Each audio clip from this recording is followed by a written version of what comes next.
Hi there, I'm Justin Pritchard and this is the Cadillac CTS, but you probably knew that already because no other luxury car in the segment looks quite that distinctive even from a mile away. Of course, that's Cadillac trying to wow shoppers, whether they're new to the luxury scene or maybe coming to Cadillac from another brand. After all, in a big dollar car, it's important that the owner get a strong sense of pride every time they see it. No problem here. This thing looks posh and swanky and gorgeous, and like a very big deal rolling down the road. And look at this interior. Details and textures and contrast and shapes are layered one over the next, creating a very rich look that's rewarding to even close inspection by the eyes and fingertips.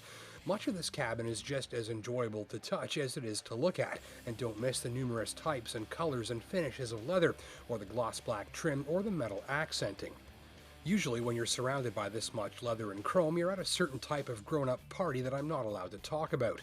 Do you like screens? There's one in the middle for communication, navigation, settings, even the weather forecast. This interface is a bit tricky at first, but if you know how to use an iPad, you'll have it licked in about 2 minutes. Another screen in front of the driver comprises this fully digital instrument cluster that's vivid, bright, and highly animated. A third one up here on the rearview mirror, which can be a normal rearview mirror or an ultra-wide camera display that explodes your view out the back, and there's a washer system to keep the external lens clear on crappy days like this, which tend to leave everything coated with more salt than your favorite fast food fries. Keeping with the high-tech theme, these controls for climate and audio are all touch-sensitive and click-free, and they dim out for a cleaner look when the car is off. There's built-in Wi-Fi to stream data, plenty of charging points, and more. Oh, and don't miss this hidden compartment where you can keep secret things out of sight or wirelessly charge your phone.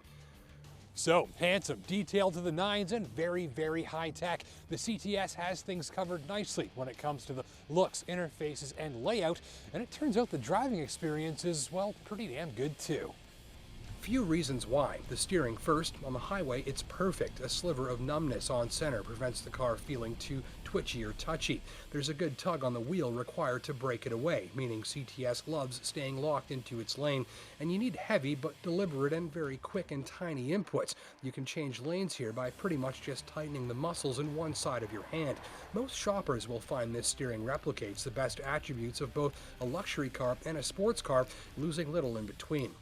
Next, the engine, a 3.6-liter 335 horsepower V6. It's not turbocharged, so some competitor engines belt out more torque using about the same amount of fuel, but there are benefits to an all-motor setup like this one for the enthusiast driver. First, the engine sounds glorious. Where many a smaller turbo engine sounds no more pleasing than a shop vac choking on a garbage bag, this gem of a V6 makes a great noise, a deep growl that melts into a high RPM wail that sounds eager and willing and exciting, more so the faster you get it spinning. Want to hear?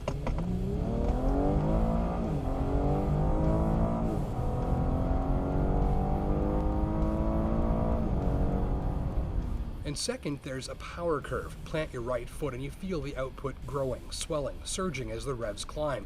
This is exciting, more thrilling and peaky than the flat and uneventful power curve you'll find in most comparable turbo engines. Don't get me wrong, turbo engines are fun, but they just don't often sound this good.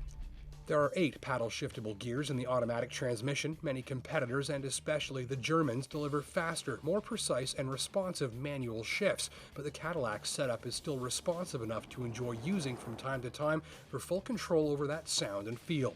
Ride quality is distinctively firm and sporty, but without any undue discomfort or harshness. The drive mode selector alters numerous calibrations, including the suspension, into different modes. Though set up like the Tester, most drivers looking for something that feels athletic, responsive, and also long-haul touring ready will find it pretty bang on. The Tester included all-wheel drive and powerful brakes, but I can't comment on their effectiveness in this weather since this CTS is naughty and hasn't got its winter tires on. But let's try a standard winter stopping test anyways. Yep, right past the camera, and I'm still skidding. If you're subject to the laws of physics, and you are, make sure you put proper winter rubber on, and this would be fairly unstoppable in the snow. On these sporty summer tires, I have about as much traction as a buttered crazy carpet. Gripes mostly center around the cabin, which is both the best and worst part of this car depending on how big you are. The CTS just isn't quite as big as you think on board. I'm average size roughly and still find this interior a little too tight.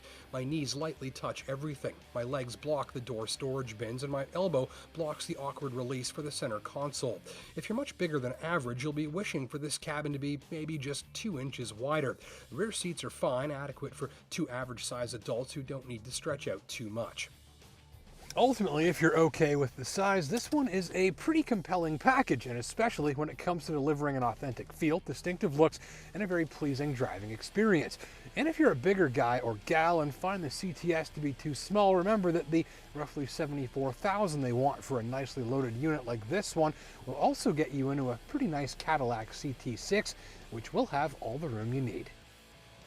Thanks for watching and drive safe.